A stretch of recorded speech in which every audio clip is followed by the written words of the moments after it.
Welcome to the intersection of Black culture and horticulture with your girl, Cola B talking.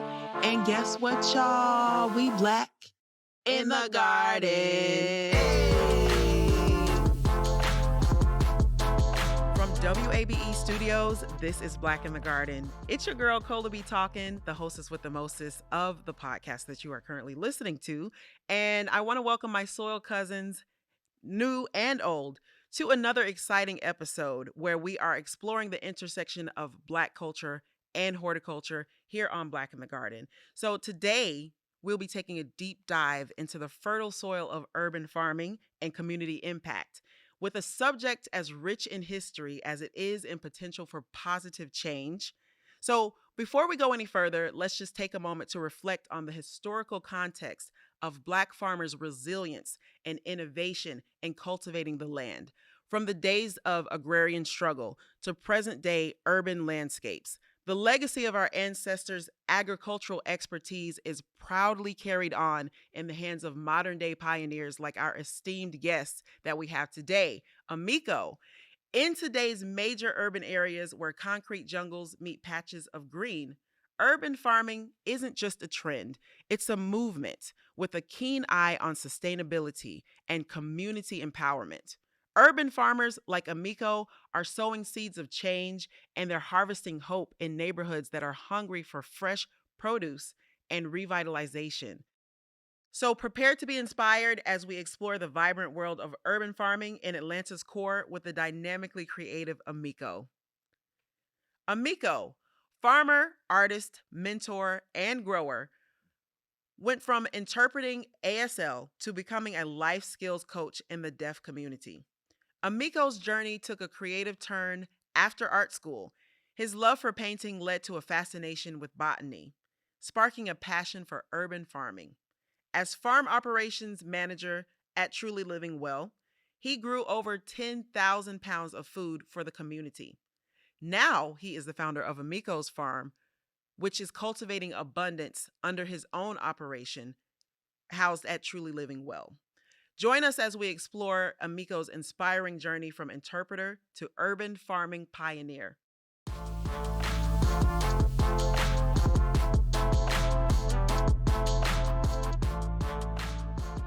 Welcome, Amico.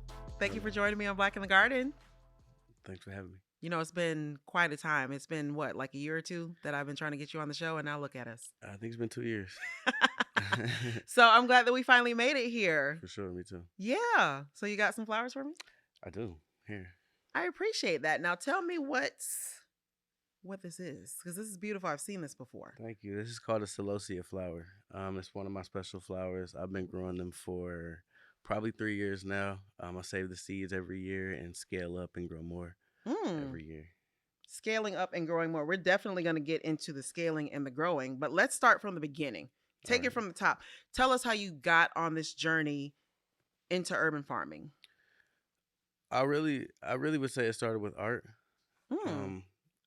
My background, I was a sign language interpreter, and I worked in the deaf community for a while, about 10 years. And then during that time, I went back to school for fine art, and I started painting, and I was painting specifically this abstract flower that kind of just bloomed in my mind. And I wanted to know how to make that how to really manifest that into reality. So I started studying botany, and over time that led to cultivation. And then when I moved to Atlanta, I got taken under the wing of some really good mentors in urban ag, and then kind of put me on the right track to where I am now. It does make a difference to have people that are welcoming you into a new space and also offering you that kind of insight that a good mentor can offer you. So you mentioned coming to Atlanta from somewhere, but you didn't say where. Tell us more about the origin story there. Indianapolis. Indianapolis. Yeah, that's where I was born and raised. Okay, but you were not growing there. You just came to Atlanta, and that's when you really got into the soil. Yeah, I moved here in 2017. Yeah. Wow. Okay, and so how long did it take for you to become embraced by the mentors that you did? 2019. And that was at Truly Living Well? No, that was actually just in community. I met I met a real good brother who was in the neighborhood that I lived in, Mhm. and he was growing in his townhome, and he was growing everywhere. He Ooh. was growing in his gutters. He was growing on his roof. He was growing front yard, backyard, side yard. Wow. So I started volunteering with him, Yeah. and then realized the importance and the possibilities of it. And then he introduced me to an internship program called Habasha. Mhm. And Habasha stands for Helping Africa by Establishing Schools Here and Abroad. And I got into that internship program. Mhm. And then it was on and popping from there. On and popping for sure. Yeah. I would have said Habisha when I saw it, but Okay. it's tomato tomato. Yeah. So how did you end up farming at Truly Living Well? That's definitely a gem in Atlanta when it comes to urban agriculture. Yeah. So with Habasha, you really learn about all the different urban agricultural sites in Atlanta, in and around Atlanta Mhm. specifically. And Truly Living Well was one of the sites that we would go do like stewardship on Mhm. as a group. And it was a tiered program that I was in, and I made it all the way to the end. Every group we started like with 20, tier 2 would be 12, and we went down to 4. And in that last one, the last tier, you have to choose a site to work on, to specifically to be under. Mhm. And I actually chose Truly Living Well to be on because I really love the space, but I didn't get chosen for that site. I was on another site, which I am grateful that I got chosen for there, because from there I started learning under my mentor in a really spiritual way, farming in a Mm. spiritual way. Yes. So then when I was done with that, I swung back around to True Living Well because I heard they needed some management. Because just another thing in my background, I've always been big on management and kind of the guiding and leading and the visionary part of things. Mm. So I swung back around to True Living Well as I was ending the internship program, and I got hired there as a manager. Look at And that was in that. 2020. You circled the block and you came back to be a manager. Yeah. I love that. So, in taking on a leadership position, was that the first time that you took on a leadership position of that kind in urban agriculture? Yes. Okay. Well, Yes. was it pressure? Oh, it was definitely pressure because it's land, and I was coming Mm, into an operation that was already going on, but I felt like had a lot of potential and felt like could be altered and like I said, guided in a certain way. So I had to, you know, in the middle of a growing season, really get in there. and what year was that? That was 2021. Okay, so we're 2021. 2021, we're kind of like still hot with the pandemic, but we're like, what was that like specifically, and with you moving in that space during that time? It, it was dope because everybody wanted to be outside, and it was a time where it was really magnified, where people, food systems and food insecurities, Mm, and what if the grocery store shuts down, and that became realistic to a lot of people. So in the field of agriculture and urban agriculture specifically, it was kind of really popping. So a lot of people were coming, and people could work at home, so they had the space to volunteer yeah. and come out and stuff like that. So it was a lot going on, so it was good in that way. Right. So on the positive side of things, because of Hmm. course there was a dark side to that time, that Yeah. was something that was actually helpful for the community to actually grow closer and come out and want to volunteer more and really just be outside. Yeah, and to learn how to do it themselves, how to grow their own food and Mhm. and stuff like that. So it was a hot time at Truly Living Well, and everybody wanted to be outside for various reasons. They want to learn how to grow, Yeah. and you were there to teach them. Yeah. Tell us more about the teaching experience and why that was something that was very significant to you. Um, it teaching to me. I've always been drawn to teaching it all, and I've always wanted to teach in a non traditional type of way. So just kind of being in that space, really, also, they say you teach what you need to learn. Mm, So that was one thing that I was realizing is how much I was learning just from doing it. So it was kind of like a back and forth type thing. As much as I was learning, then I had the opportunity to teach, and it was just coming in all different type of directions. And I remember one of the first questions somebody asked me when I was interviewing to be in the internship program. They said they knew my background was heavy in art, and they were like, "Oh, I see you're an artist, and you Right. talk a lot about art." And they were like, "But I question, and I really wonder, how are you going to blend art and agriculture?" And it was really like a challenge. Like it was kind of like a slap down type thing. Like you Really? can't do that. Like you focus on one thing type vibe. So on another turnaround,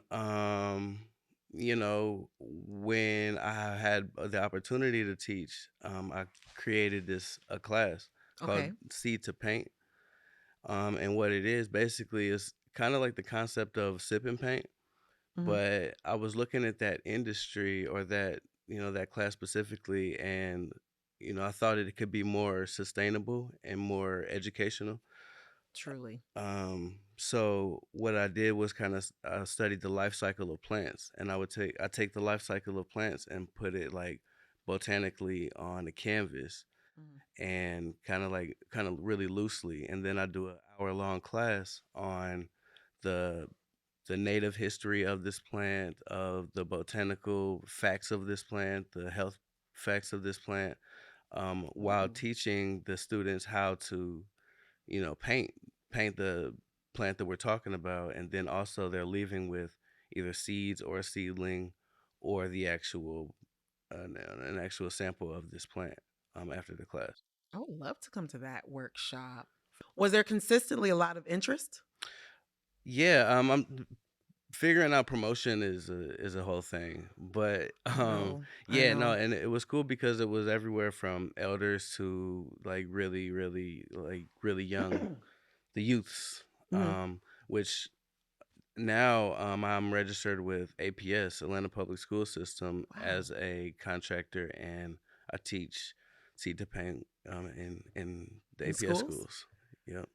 All right. So you are teaching at elementary, middle, high school. Where are you teaching at? Currently, I've taught at an elementary school. I Hmm. taught first and second grade, a few classes in first and second Oh, grade, and it was amazing. The kids loved it, and then when they come do tours at the farm, they're like, "Farmer Amico." yes. So I want to expand to the whole district, but starting where I can. Yeah, because growth that's too fast can be a bit overwhelming. And Facts. that's a lot of kids, you know. It is a lot of kids. It is a You lot of might need kids. to employ or, bring on some more teachers or volunteers or however that would work in that aspect to, of course, be able to expand on that outreach. I want to talk more about your creativity and how it enhances your work and connects you with your community. I love how you described what you are doing with the kids and how they're like responding to that. hmm So tell me more about the other ways that you are creative in connecting.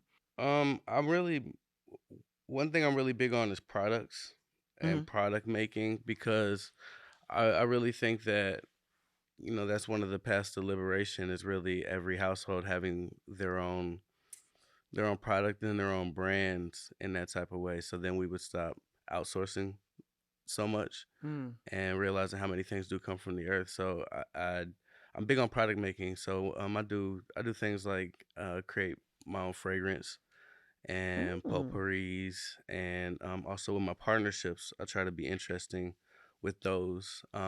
Like this necklace. These are seeds from a pawpaw tree. Are you serious? Yeah, and I got two trees on site, and when I sell them, I ask people, I'm like, "Yo, can you just bring me the seeds back?" And people bring the seeds back, and they're like, I Oh, don't know what he's gonna do with them. Maybe plant more trees, but I'm actually like making jewelry and you can stuff like fly. that. Yeah. I um, love that. which yeah. So my homie actually made this for me. Which that's the thing, like showing people the possibilities, Hmm. and then just going off that. So another thing I'm doing is I work for and with a hair care company, and Hmm. I grow for them for their hair care products. Okay, tell us more about that. Yeah, the company's called Eco. Hmm. and I am the operations manager of their farm to pouch program. Farm to pouch. Yeah, Now that's I've heard like farm to a few things, but not to the pouch. What? yeah. What? Tell us about the pouch. Well, like I said, it's hair care products. Yeah. So, they have everything from the curling gels and conditioners and Hmm. shampoos and stuff like that. So, pouch. The things we need to be glistening out here. Yeah, yeah. So, and Okay. that's all all natural and organic. So they reached out to me, or the founder came to the farm, and was looking to say how can they source more locally for one and organically. So Hmm. kind of cultivated a relationship first, and I kind of saw what commodities or questioned what commodities they would need for their product and how often are you processing these things and what is the yield that you need. So kind of over time it developed to a more solid operation. So now I'm growing about 10 products for them, Wow. 10 plants for them that get used into their products, and we're looking at expanding it. That is very impressive. I hope that you are celebrating and having the opportunity to work with the people that you're working with and work in the ways that you're working. I'm just hearing abundance all around. And so I would love for you to be able to provide like some tips to let's I know there are other urban farmers and people who are interested in growing and doing similar types of things as you. You're getting very creative with what you're doing revenue wise, and that's really cool. I call that plantrpreneurship. So to someone who wants to start growing or who's already growing, what kind of advice would you give them for how to be as creative as you are and find those ways to make those really unique connections that can be helpful for their operation? I really would just say try to bring your real, true, authentic self into what you're doing. Really lean on your own history and your own experience and your own path, and try to put those things together. Like try to put those dots together to make your picture, Mm. because it's all of my background that kind of led me to. I didn't.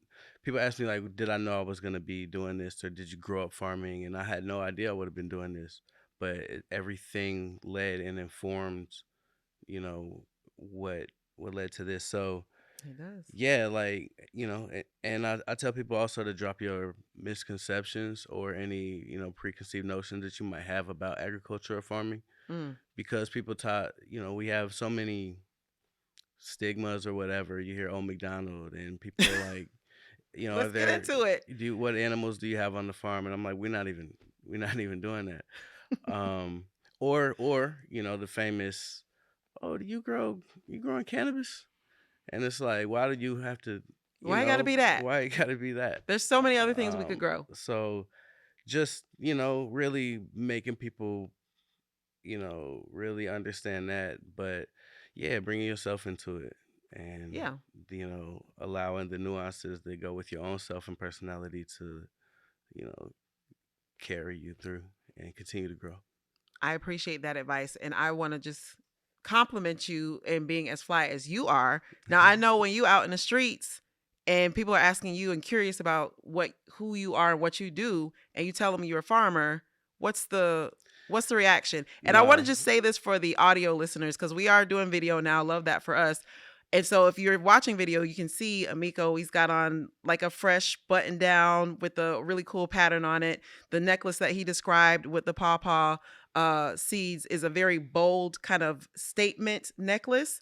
And then he's got on these green shades, freshly braided hair, center part. Okay, we love to see it.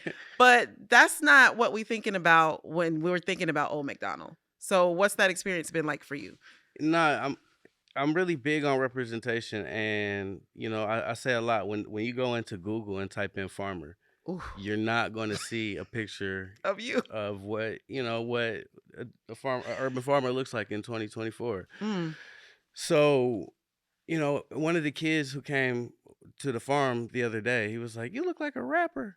And when I I said it, I was love like, "This that. is how the new farmers look," because I feel like I also say a lot that when I was growing up, it's not that I didn't have any positive black male role models, but I didn't have any that I wanted to be. Mm. because people might not have been doing something I thought was cool, or they might not have dressed in a way that I thought was cool, or use words that were Mhm. resonant to me, or you know what I mean, like I stuff do like that. understand. So I feel like with me, I try to take the opportunity to have what the things that I've always been into, like fashion and like music and art, and really kind of portray that in a way you know that is with what I'm doing now. Like, even I'm working on some merch, Mhm. and being out on the farm, we you talk about farmer's tan, because you Yeah. got all these shirts, and we out here all day, it's hot, and then you Right. got this tan, and then when you will go to the beach or something like that, you kind of look, You're you look. looking crazy. So with the merch that I'm doing, I'm actually going on the design of jerseys. And I was thinking, as we're out Oh. here, and me and my team, like we together like a team, and this is how Yeah. we look, and we swagging out throwbacks, but my own brand, and Right. like stuff like that. So, yeah, I think it's cool to be cool.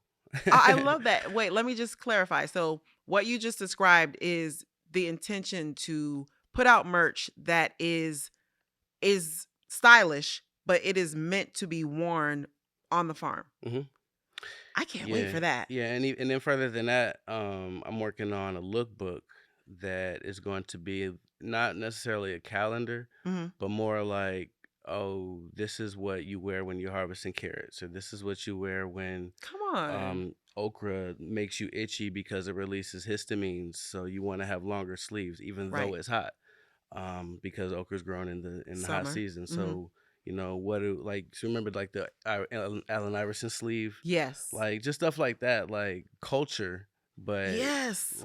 functioning, and and inspiring, and cool and I different. get it. No, you are preaching to the choir with me because these are the things that I think about. And as I consider what branding looks like for Black in the Garden and how to incorporate the cool into it that really brings the youth into it. You touched on a very significant point when you're indicating that how we are presenting ourselves, especially to the youth, when we want them to be interested in and engaged with gardening, it does make a difference in how they perceive us. If hmm they perceive us as dry and whack, they're not really going to listen to us. hmm And so with you presenting in a way that could be perceived as like, oh, he look kind of like a rapper, then that makes them more likely to be interested in what you're telling them and what you're sharing with them, and they're gonna lean in that much more, so it'll resonate.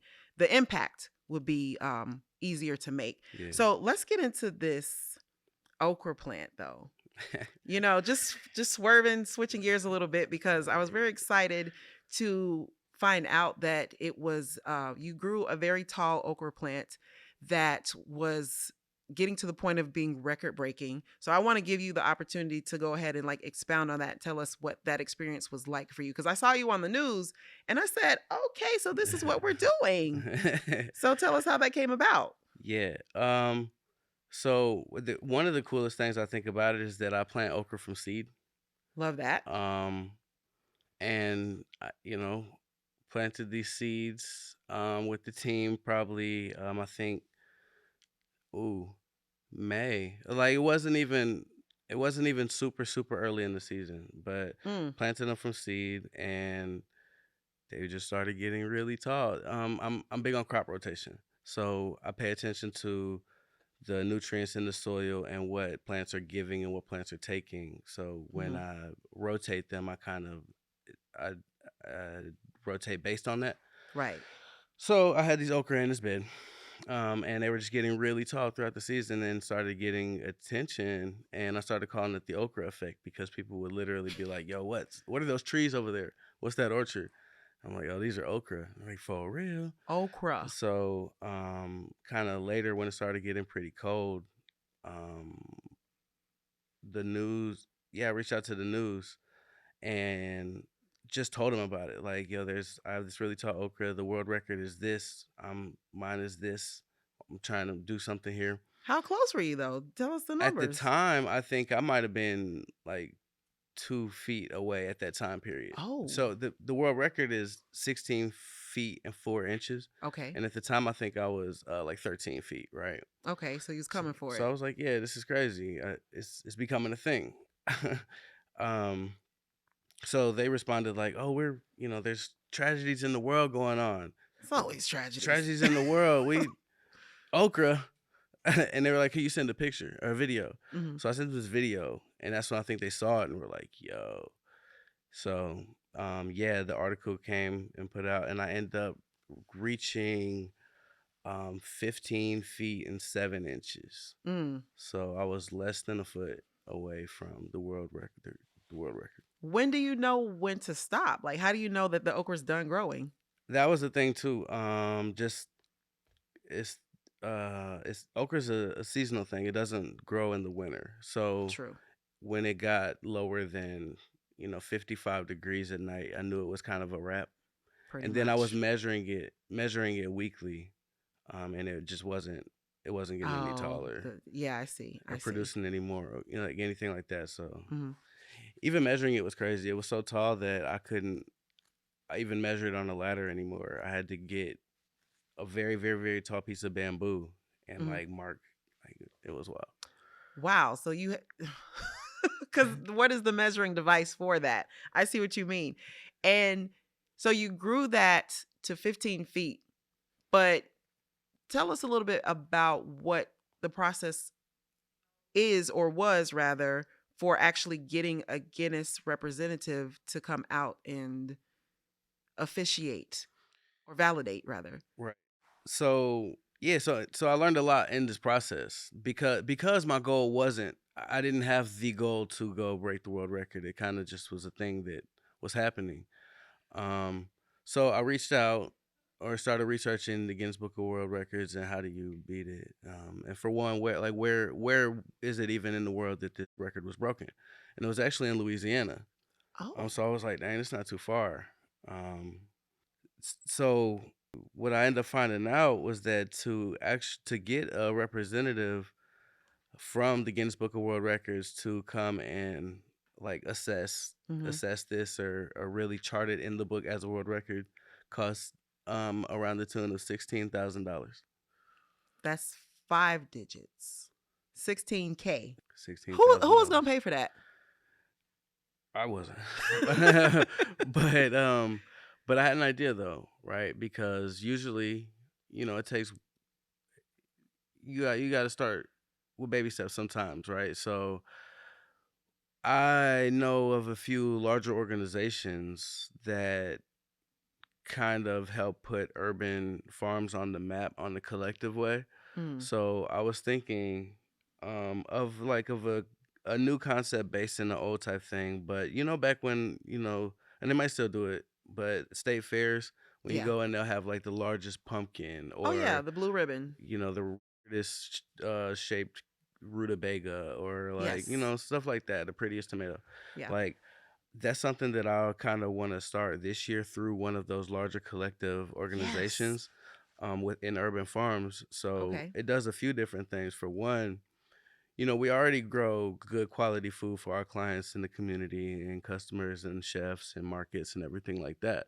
But because we love to, right? Yes. And now if we have friendly competitions on a, every so often basis, now that kind of puts competition up to us to Hmm. where we go a little bit harder because now we want to really grow what can go down as the best tomato. So it does Yeah. that. So now we're all collectively going a little harder and practicing a little more, going in the gym, studying our soil, Get doing, that what I'm soil saying, right. doing a little more, Yeah. so that we can do that. And then now also everybody who's doing this, now you got clout. Like I grew the longest carrot. You That's know what I right. mean? Like stuff like that. Respect it. And then when it's okra season, now everybody's going to break the world record of tallest okra. Mm. And we could do that in our region. So if it's 20 of us now that Hmm. are going for it, it's more likely that and it's on a collective base and we've been doing this for a whole season. Now we've gotten to this, it's more likely that a large organization like the state will Right. sponsor the payment The Guinness rep. for the Guinness Book of World Record, because now if the state gets behind it and your state has the clout of saying we Oh, yes. won, we We the have state. the world record of tallest okra.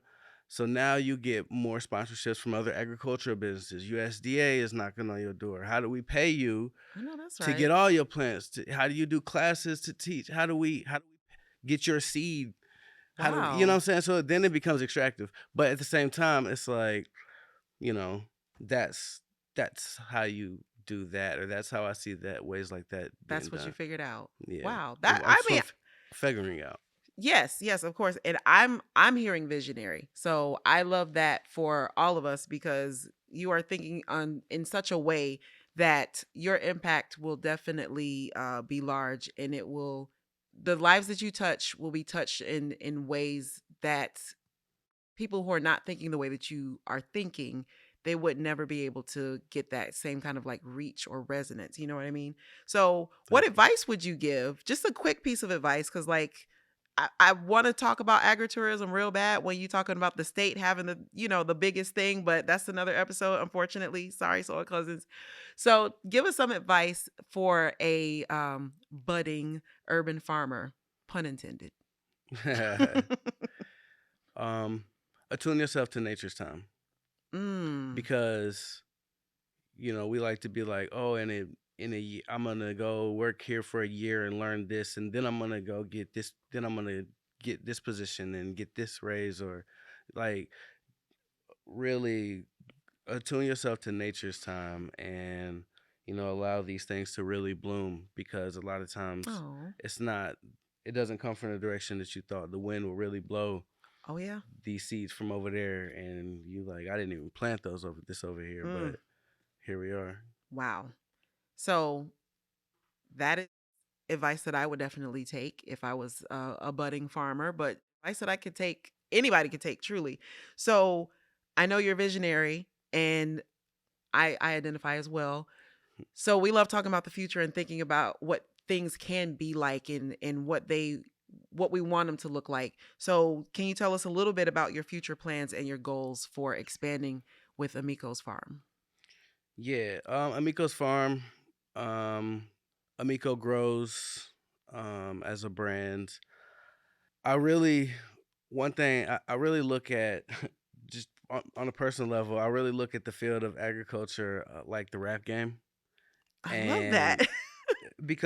like I said, culturally, like I really grew up looking up to No Rappers. Limit and Cash Money and Jay-Z and stuff like that. So like now, like me, I feel like now I'm in like independent artist is a thing, versus like trying to be for a big major label and stuff like that. Mm, So really with me right now, where I am in my career in that way, is I'm big on the partnerships and the collaborations, like the Hot 16s. yes. So that's what I'm doing. I'm getting off Hot 16s Come right on, now. Hot So 16. I'm trying to do a lot of partnerships. I'm trying to work with other farmers, or work with other creatives, with creative chefs, Mm, work with you know people who have a lot of different brands. I grow catnip for a lady who makes catnip for wow. cats. Um, just stuff like that. So like really trying to turn up with that and allow people to really understand the reach and impact that agriculture has at all, and keep growing and Keep moving. branding out and branching out.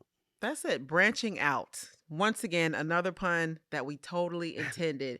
So, Amico, this has been such an amazing conversation. Your level of creativity as a visionary, and knowing all the things that you are creating in your mind that will surely come to fruition, the things you've already done, the way that you are being such a good steward of the land, and thusly having such a positive impact on your community with the children. You're teaching at APS, like you're really doing quite a bit. I don't even know how you manage your time and keep up with all of that. So I'm that much more grateful for you to have joined us on the Black in the Garden podcast on today and nice for us too and brought me flowers. So, can you tell us how we can learn more about your operations, how we can support and keep up with you and follow along for the next time you get ready to break a record? For sure. I'm working on my website right now, amicogrows.com. Hmm. That's gonna be cool. It's gonna I be can like, just imagine it'll be really fun. yeah, painting blog type vibe. Yes. Um, I'm on the farm all the time. Amico's farm is at 1040 Westview Drive in the West End, about a block away from Westview Park, ATL. ATL. On Instagram, Amico Art or Amico Grows, Hmm. and I'm in the community, In these asking streets. around.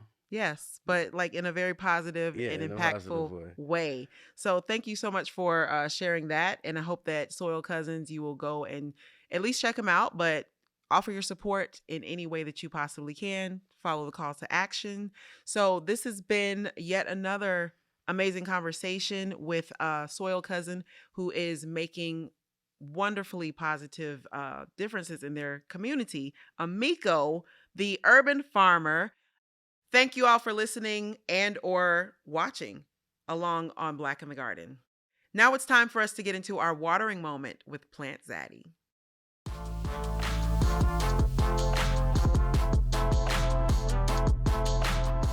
So, after an amazing episode about farming, let's get into a watering moment. When it comes to farming or just being a plant parent, battling nature's variables can feel like an uphill battle. But what if there was a simple, natural solution to keep these unwanted guests at bay? Let's chat about a new thought process to using nature to outsmart nature. First things first, companion planting.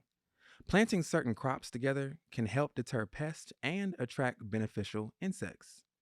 For example, marigolds can repel nematodes and attract pollinators when planted alongside tomatoes. Second thing is cover crops. Planting cover crops can suppress weeds, improve soil health, and attract beneficial insects. For example, planting clover as a cover crop can really help fix nitrogen in the soil and attract pollinators. The third thing is crop rotation. Rotating crops can disrupt pest cycles and reduce diseases. For example, alternating between legumes and non legumes can help break pest and disease cycles in the soil. Fourth thing is habitat management. Creating habitats for natural predators such as birds of prey or insect eating bats can help control pest populations. For example, installing birdhouses or bat houses on the farm can encourage these predators to take up residence. And the fifth thing is trap crops. Planting specific crops that pests prefer over the main crop can lure pests away from valuable plants. For example, planting a sacrificial row of corn to attract corn earworms away from high valuable vegetable crops is so valuable. Just imagine being able to migrate what you don't want in a certain area so you can successfully grow your plants. That's exactly what you want to do. And these examples demonstrate how farmers can work with nature to address common challenges in growing while minimizing the use of synthetic inputs and pesticides. Now, I know that was a lot, but take it in, digest it, and do exactly what you need with it. Now, that is your Plant Zaddy watering moment, and as always, plant more and worry less. Black in the Garden is produced by Crystal Devone with additional production and editing from Scotty Crow, VP of Audio. The series was created by me, Colaby Talkin, as well as co-produced. And for more information, visit wabe.org/blackinthegarden.